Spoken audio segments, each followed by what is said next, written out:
Welcome my dear students. দেখো, তোমাদের আজকে যে ভিডিওতে আমি তোমাদের যে বিষয়ে কথা বলবো, বিষয়টা ভীষণ ইম্পর্ট্যান্ট। তোমরা কখনো বুঝতে পারো না যে কোন বিষয়টা কতক্ষণ পড়তে হবে। যারা নতুন চাকরির প্রিপারেশান করছো বা যারা পুরনো চাকরির প্রিপারেশান অনেক দিন হয়ে গেল, তোমাদের কোন বিষয়টা স্ট্রং আছে, কোন বিষয়টা উইক আছে, দুর্বল আছে, এই বিষয়টাকে সুন্দর করে সাজিয়ে আমি আজকে কথা বলবো তোমাদের সাথে এবং তোমাদের কাজে লাগবে। আর এই যে 24 ঘন্টার টাইম ডিভিশন কেমন হওয়া উচিত আর কোন বিষয়ের উপর কখন গুরুত্ব দেওয়া উচিত সে বিষয়টা নিয়েও কথা বলবো।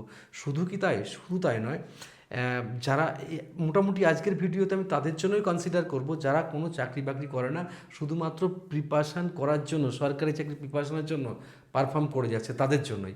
আর এখানে একটা মেসেজ তোমাদেরকে দিয়ে রাখি, যারা তোমরা এখনও কোনো অন্য কাজের সঙ্গে যুক্ত, তারা যদি চাও যে কীভাবে টাইম ম্যানেজ করে অল্প পড়ে কীভাবে বেশি পারফর্ম করব, তাহলে অবশ্যই কমেন্টস করো। আমি কমেন্টস দেখে তোমাদের কিন্তু ভিডিও করব। চলে যাচ্ছি আজকের ভিডিওর মূল পর্বে। এখন দেখা যাক, হেডিংটাই দেওয়া হয়েছে উপযুক্তভাবে পড়াশুনো কিভাবে করবে তুমি। সবাই চায় পড়াশুনো করতে, কিন্তু খেই হারিয়ে যায়। মনে হয় যে আমি এটা পড়ছি, ওটা পড়ছি, অনেক পড়ছি, কালকে গিয়ে দেখা গেল আর পড়তে পারছে না। তাই প্রথমে আমি তোমাদেরকে জানিয়ে রাখি, কনসিস্টেন্সি যদি রাখতে পারো তাহলে সরকারি চাকরির প্রিপারেশন করো, না হলে লাইন থেকে সরে যাওয়া অনেক ভালো কাজ। তাই আমি প্রথমেই বলি যে টাইম ডিভিশন রুল, এটা একটা রুলই বলবো, কারণ এই রুলটা খুব এফেক্টিভ একটা রুল। আমি সেই রুলটা নিয়ে তোমাদের সঙ্গে ডিসকাস করব। কী সেই রুল? দেখো, আমি এই যে টোটাল কত টাইমটা দেখতে পাচ্ছ এখানে 15 ঘন্টা, আর এখানে দেখো 9 ঘন্টা। এগুলো তোমরা এখনও বুঝতে পারছো না ব্যাপারটা, আমি একটু বুঝিয়ে দিলে বুঝতে পারবে। দেখো, একটা মানুষের জন্য ঘুমের জন্য ডাক্তারবাবুরা 8 ঘন্টা বলে, কিন্তু আমি ব্যক্তিগতভাবে বহুদিন 8 ঘন্টা ঘুমাই না, বহুদিন ঘুমায় না, বহু বছর ঘুমায় না। তো আশা করি এটা একটা অভ্যাস, খুব মানুষ আরও কম ঘুমায়। তো এই ঘুমানোটা তার ব্যক্তিগত ব্যাপারে নির্ভর করে। তো আমার মনে হয় যতটা না ঘুমালেই নয়, ততটা ঘুমানোই ভালো। বেশি ঘুমালে কিন্তু অনেক রকমের পারফর্ম করতে অসুবিধা হয়। এটা যদিও আমার ব্যক্তিগত মতামত, কারণ এত চাকরি পাওয়া, এত ছেলে মেয়েদের চাকরি পাওয়ানো, তার অভিজ্ঞতাতে আমার কথাগুলো বলা। তাই আমি প্রত্যেককে বলতে পারি 6 ঘন্টা তুমি ঘুমাও, ঠিক আছে?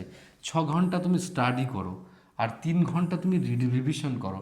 এটা নতুন বিষয় স্টাডি করবে, এটা হচ্ছে রিভিশন করবে। যারা নতুন পারফর্ম করতে মার্কেটে এসেছো বা পারফর্ম করছো যারা, তাদের ক্ষেত্রে এই রুলস আমি আরেকবার বুঝিয়ে দিচ্ছি। 24 ঘন্টার মধ্যে 9 ঘন্টা আমি তোমায় কোনো কিছু বলছি না। তুমি যা খুশি করো, বা তোমার যে কোনো কাজে লাগো, তোমার বাড়ির কাজ, অন্য কাজ, সে কাজ বা খাওয়া দাওয়া সব কিছু তুমি 9 ঘন্টার মধ্যে করতে পারবে। আর যে এখানে যে ঘন্টাগুলো তোমাদের সঙ্গে আমি ডিসকাস করছি, সেই ঘন্টার মধ্যে 6 ঘন্টা এটা হচ্ছে আমি ঘুমের টাইম দিয়েছি, পিওর ঘুমের টাইম। আর 6 ঘন্টা দেখো তোমাকে দিয়েছি আমি পড়ার জন্য, বিষয় ভিত্তিক নতুন বিষয় পড়ার জন্য 6 ঘন্টা। আর 3 ঘন্টা যা পড়লে সেটাকে রিভিশন করার জন্য। এসব কথা না শুনলে পস্তাবে। তো যা হোক, এই রুলসটা তোমরা বুঝতে পেরেছো। এটা একদম নিউ কামার, যারা মার্কেটে নতুন চাকরির প্রিপারেশান দিতে আসছো। আমি কি খুব বেশি টাইম পড়ার কথা বললাম? মাত্র 9 ঘন্টা। যদি বেশি পড়তে চাও কোনো অসুবিধে নেই, এর থেকে 2-4 ঘন্টা, 2-1 ঘন্টা কম পড়লেও যাবে না, কিন্তু সেটাকে কনসিস্টেন্সি, আমার এই কথাটা ইম্পর্টেন্স দাও, যেটাকে একটা কন্টিনিউয়াস পদ্ধতি ফলো করে রোজ রোজ সেরকম পড়তেই হবে তোমাকে। তাহলে এই 9 ঘন্টা পড়ার সিস্টেম বললাম, আমি এক এক করে সব আসবো। এবার আমার প্রিয় স্টুডেন্টের জন্য আসি, সেটা হচ্ছে 6+4+5। এটা কি স্যার? এটা আবার কি? এটা ঘুমানোর টাইম 6 ঘন্টায় আমি রাখলাম পুরনো স্টুডেন্টের জন্য, যারা অনেকদিন 2-1 বছর ধরে প্রিপারেশান করছো তাদের জন্য। আর 4 ঘন্টা মাত্র নতুন জিনিস পড়ার জন্য রাখলাম। আর বাকি 5 ঘন্টা রাখলাম হচ্ছে তার মানে যে পড়া আছে যেগুলো, সেগুলোকে রিভিশন করার জন্য 5 ঘন্টা। আই হোপ আমার এই সিদ্ধান্ত, আমার এই চিন্তা ভাবনা তোমরা বুঝতে পেরেছো। একটা সিস্টেমে ফেলা হচ্ছে পুরো সিস্টেমটাকে। আর এই যে 9 ঘন্টা দুজনদের জন্যই কিন্তু আমি ছেড়ে রেখেছি। এখানে তোমার ব্যক্তিগত কাজ থাকতে পারে, বাড়ির কোনো কাজ থাকতে পারে, তোমার অন্য কোনো কাজ থাকতে পারে, তোমার স্নান করা থাকতে পারে, তোমার বাথরুমে যাওয়া থাকতে পারে। এই 9 ঘন্টা টাইমটা কিন্তু একটা জোক অফ, মানে এটা ম্যাটার এমন নয় যে বিরাট কিছু আর কি, খুব কম হয়ে গেল সেরকম কিছু না। তাহলে বোঝা গেল। এইবার আমি এই যে কথাটা যদি তোমরা বুঝতে পারো, এবার তারপরে তোমাদের প্রশ্ন যেটা আসবে সেটা হচ্ছে বিষয়ভিত্তিক বিভাজন। বিষয়ভিত্তিক বিভাজন মানে কোন সাবজেক্ট কতটা পড়বে, কতক্ষণ পড়লে ভালো হবে। দেখো, এইটা আমি এখন আপাতত বলবো না, কারণ তোমরা আগে সময় বিভাজনটা করতে সক্ষম হও, তারপর যে সময়তে যেটা ভালো লাগে সেটা আপাতত করো।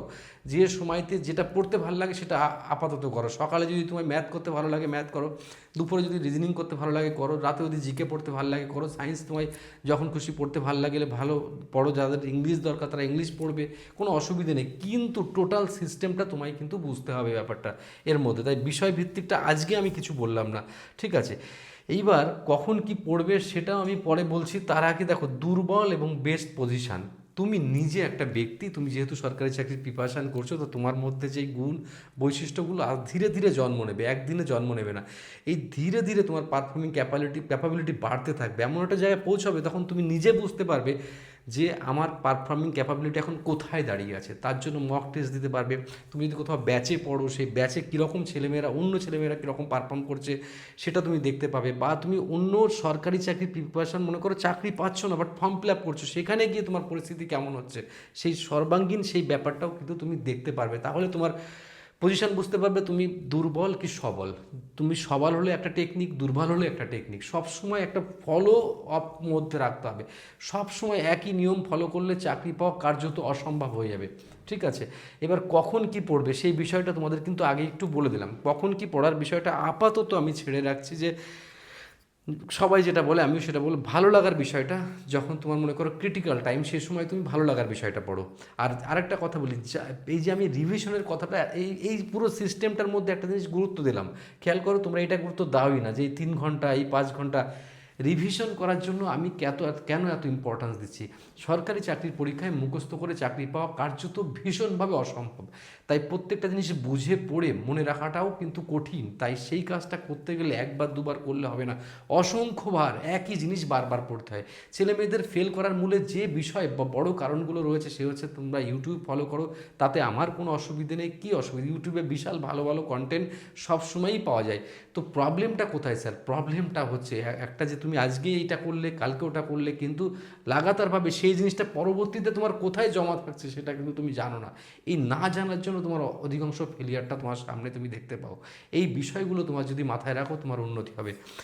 সর্বোপরি একটা কথা বলি, যে চাকরি পাওয়া কিন্তু 1-2 দিনের ম্যাটার নয়। এটা একটা একটা একটা চালু মেথড, যেটাকে অস্বীকার করলে তুমি হেরে যাবে।